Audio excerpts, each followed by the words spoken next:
प्रभात रंजन जी। राधे राधे। महाराज जी दंडवत प्रणाम। महाराज जी, आपके सत्संग से जीवन में बहुत बदलाव आए हैं। महाराज जी, क्या पूर्व जन्म के कर्मों के कारण ही हर व्यक्ति का भाग्य अलग अलग होता है? यदि हाँ, तो भूतकाल के पापों से कैसे छुटकारा पाएं? मार्गदर्शन करें। वर्तमान में भजन कीजिए, वर्तमान को सुधार लीजिए, भूत और भविष्य दोनों मंगल में हो जाएंगे। अगर वर्तमान बिगड़ गया तो भूत बन के लगेगा ही।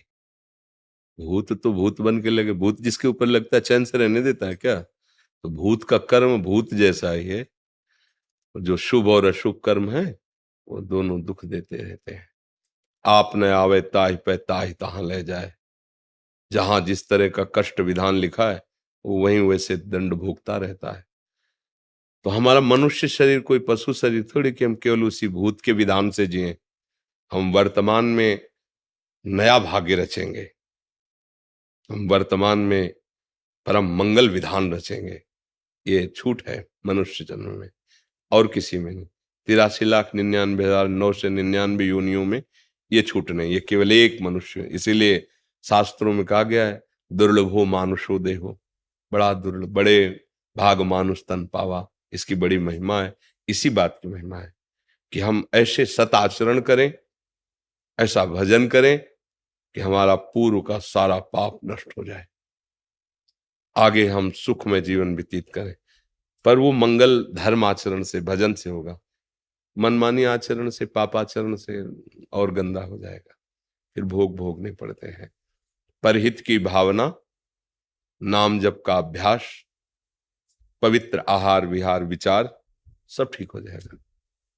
अगर पूर्व के कर्म नष्ट ना होते तो भगवत प्राप्ति किसी को होती ही नहीं, क्योंकि पूर्व के कर्मों में थोड़ी लिखा हुआ कि इसको भगवत प्राप्ति होगी। वो तो वर्तमान के भजन से भगवत प्राप्ति होती है। भगवत प्राप्ति वर्तमान के भजन से होती है।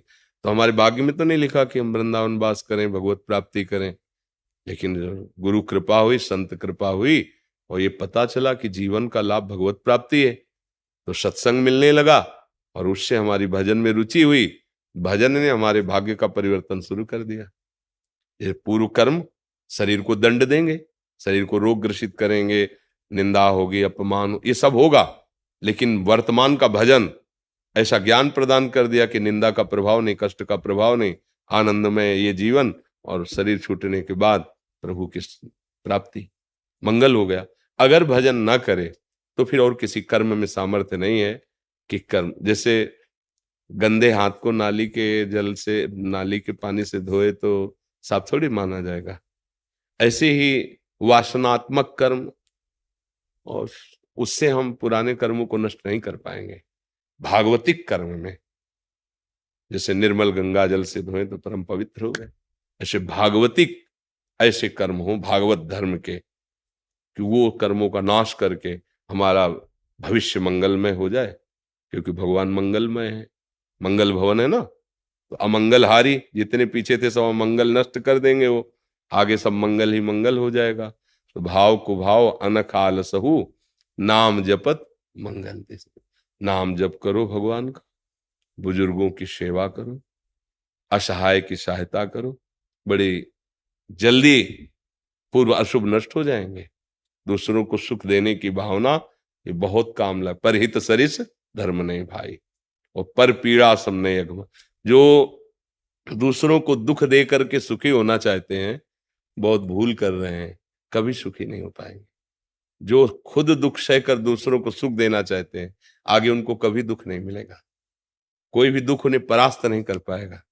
इसलिए नाम जप करो, अच्छे आचरण करो।